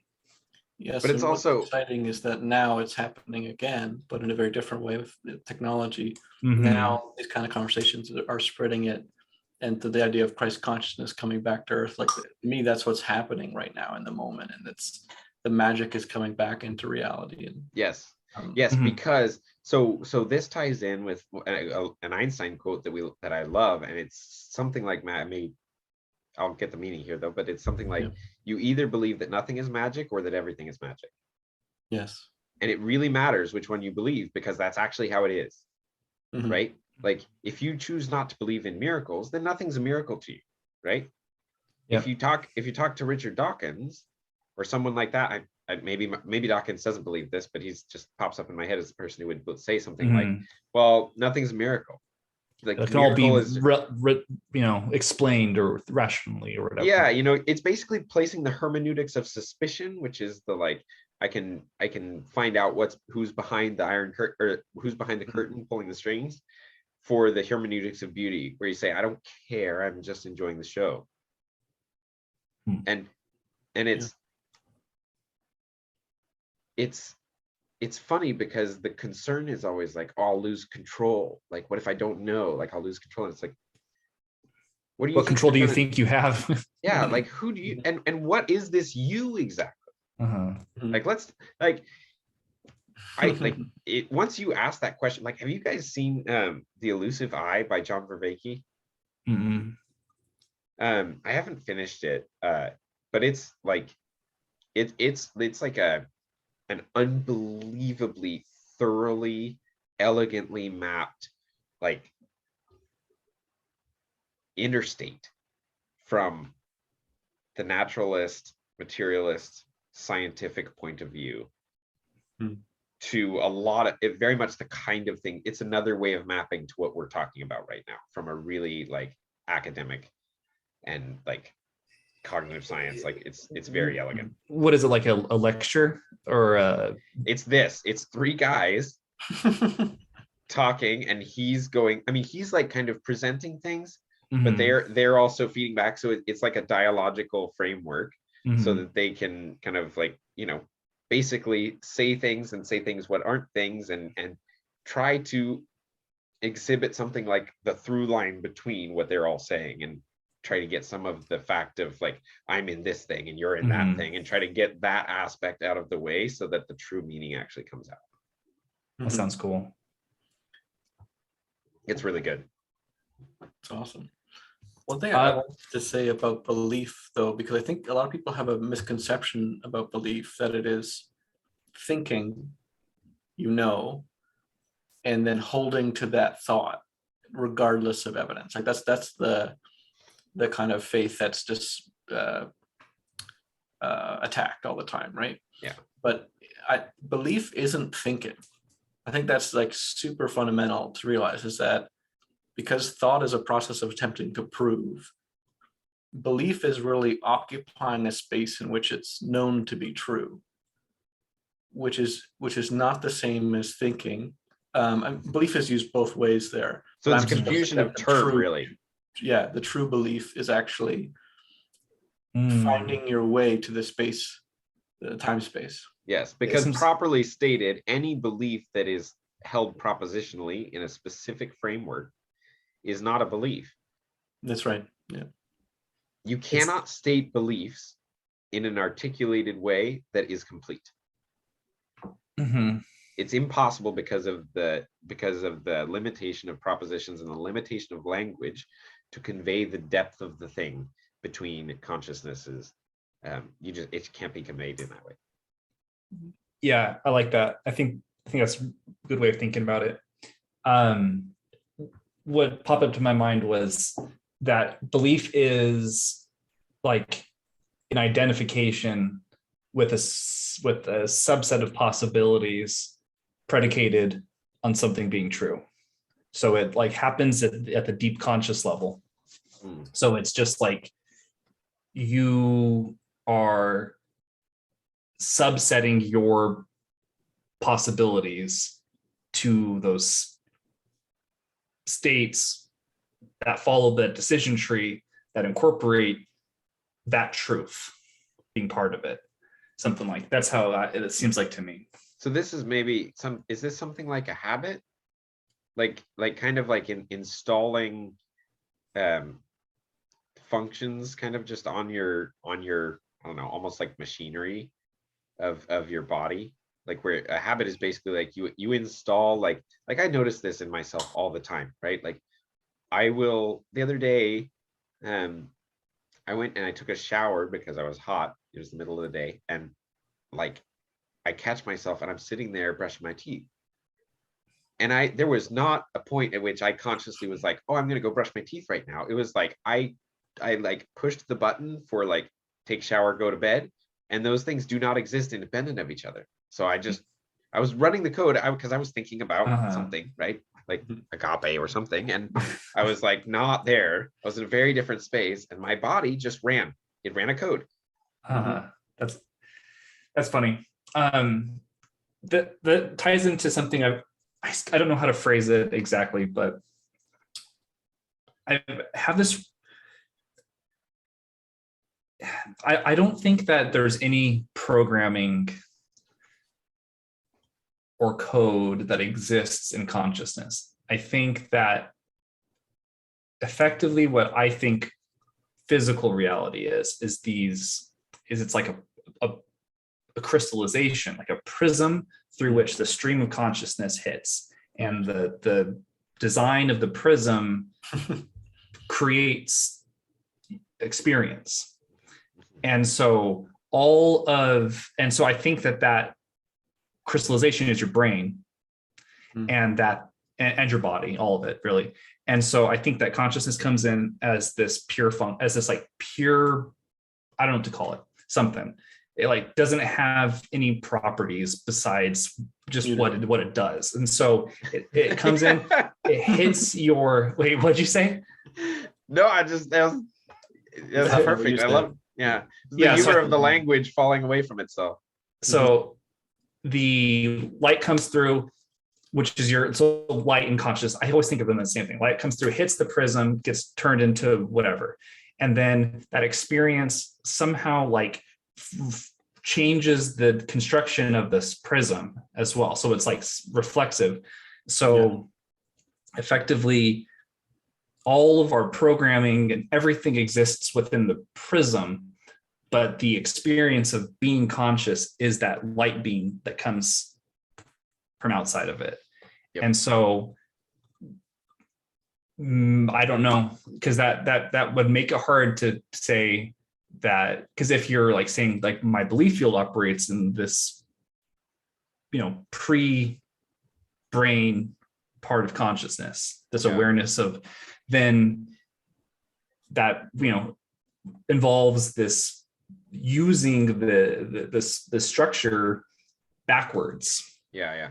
But there's no, like, I totally agree with everything you're saying. I think like they map totally okay, because I'm just talking about a totally different level. Like habits exist at a very different level than what you're talking about. So there's coding that comes in somewhere, obviously, like we're talking on a computer right now. Mm-hmm. So coding does exist at some level. It doesn't ultimately. Yeah. Right. So I think Self what you're is saying coded. is like, if you're talking about consciousness can't have coding as a substructure because it can't exist outside of just being what it is, like you said, right? Like you can't ascribe you can't ascribe an aspect of consciousness to consciousness, because in so doing, like you're limiting consciousness so much that it's no longer anything like consciousness anymore, and so you can't say it. Like this is the apophatic thing. Mm-hmm. And so like I think you're totally right in saying that, but it's also totally correct to say that coding does exist at some level of reality. Yeah, I think it exists in physical reality. So exactly.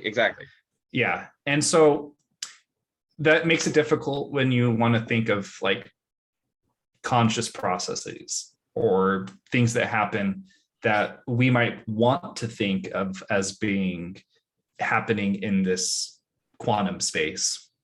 I think this is a semantic problem.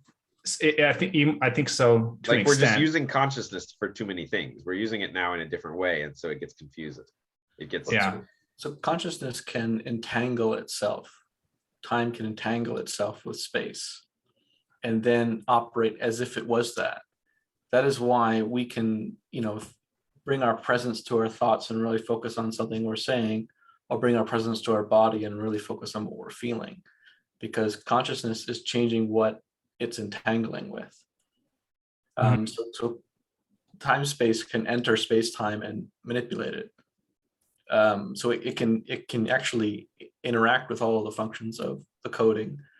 So in every moment you're doing this as you create yourself. Your identity is your operating system, and your consciousness contains it and decides what it ought to be in the next moment, how much to freshen it versus keep it the way it was before. So in that sense, consciousness, total possibility, can do whatever it wants outside of space-time, and in space-time it can take the presence of what the other things can do and drive them, whereas normally they're automatic, as Ken was saying. His presence wasn't with his body when he got out of the shower, went to brush his teeth, but his body still did that. It doesn't need you, but you can also take over, and that's the entanglement. It'll do what it does without you, but you can jump in and grab the controls too. And this is why if you have a more simple life, right? If you're a monk, you can fully inhabit, you can fully become a mystic and fully stay in that space, because your body can basically operate itself all the time, because what you do is a very simple life ritual. So you instantiate, like those habits run so deep and they're so consistent, and they all are focused around getting your individual consciousness clear, so that it can, like, you can spend all your attention looking back at yourself essentially. And one of the ways to do that might be to make your life very simple and highly ritualized. That's kind of interesting, because I struggle with ritual just myself. Like I'm driven to novelty in a certain sense, and that active curiosity. This is why I think that's not the highest level. Mm-hmm. Like it's a way to get there, and it's a way to reliably stay there, but you're not actually become the observer. Exactly. But the true human being, the true Christ, the Christ comes into a body when there is no there is no ritual needed. There's no ritual needed when Christ is there. Because the ultimate ritual is constantly performed. Exactly. There's no the reason that I need to automate my body is so that I can focus on coming back to God. But if sin is totally wiped away, if whatever Satan is fully offline, and there's no move to make a justifier and a judge and all that stuff, when that's happening, there's no ritual needed, because I'm fully here, I'm fully in my body. I don't need to worry about it. Yeah, thinking of ritual as a series of it's kind of like a process to bring yourself to that state. So if you're in that state, then ritual would actually bring you out of that state. Yeah, potentially. Yeah. And I don't know, who knows at what point any of us may or whatever get to the place where we are able to stay there indefinitely. I would love for that to be the case, but I would not presuppose to say that that will happen to me at any point. But if that would happen, and okay, I lost it, so I'm done. Well, you set me up for something I was really thinking about there, which is, in what sense is what we're doing now different from prayer? The true essence of prayer, is it not wishing this for everyone? It's wishing unity for unity in a certain sense.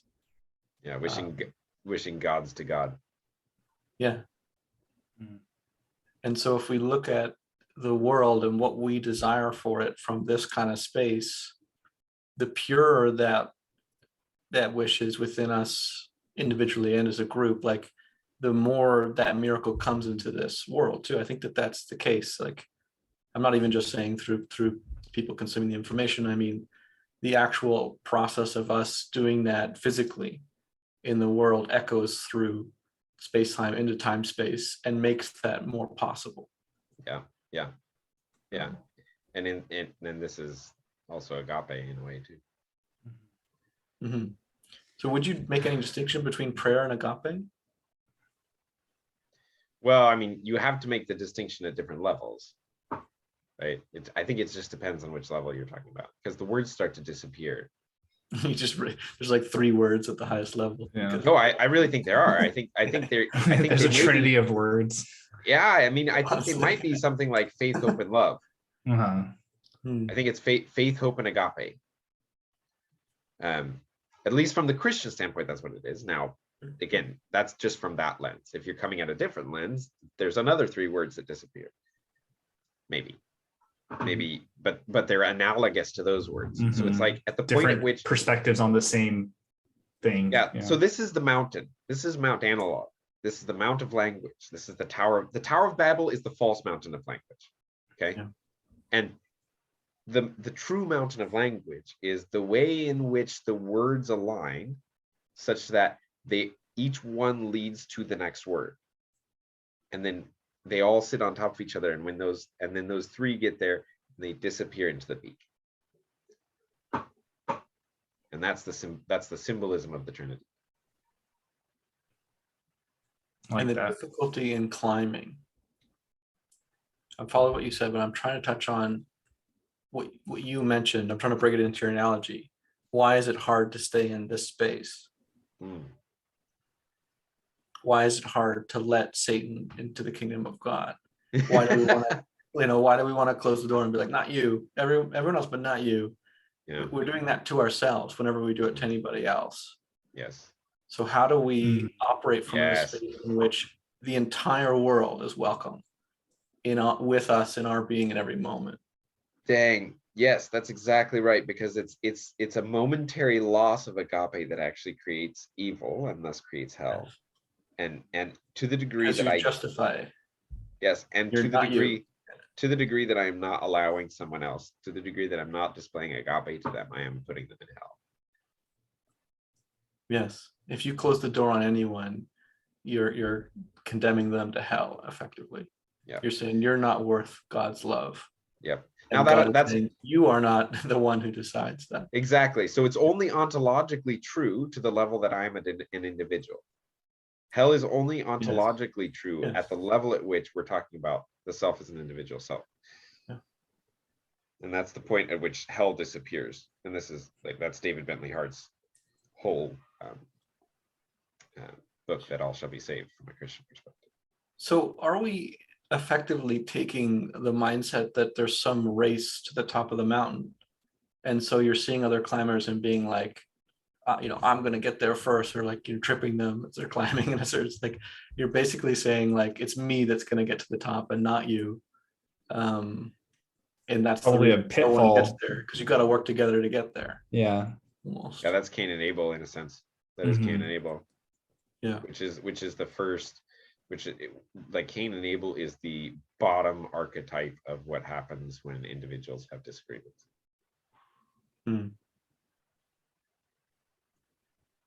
All right, guys, we got to wrap it up. Yeah. One final closing thought. It's just something I've learned about that's kind of cool. Are you guys familiar with the old thing called squaring the circle? I've heard that term, yeah. So it's pretty cool. So I recently heard this, and I've done it a couple times. So the idea is, without any measurements, so all you have is just a compass. You don't have degrees on it, you just have some sort of compass and just a straight edge, no markings. It's actually a meditative process of looking at a piece of paper, drawing a circle, and trying to draw a square that has the same area as that circle.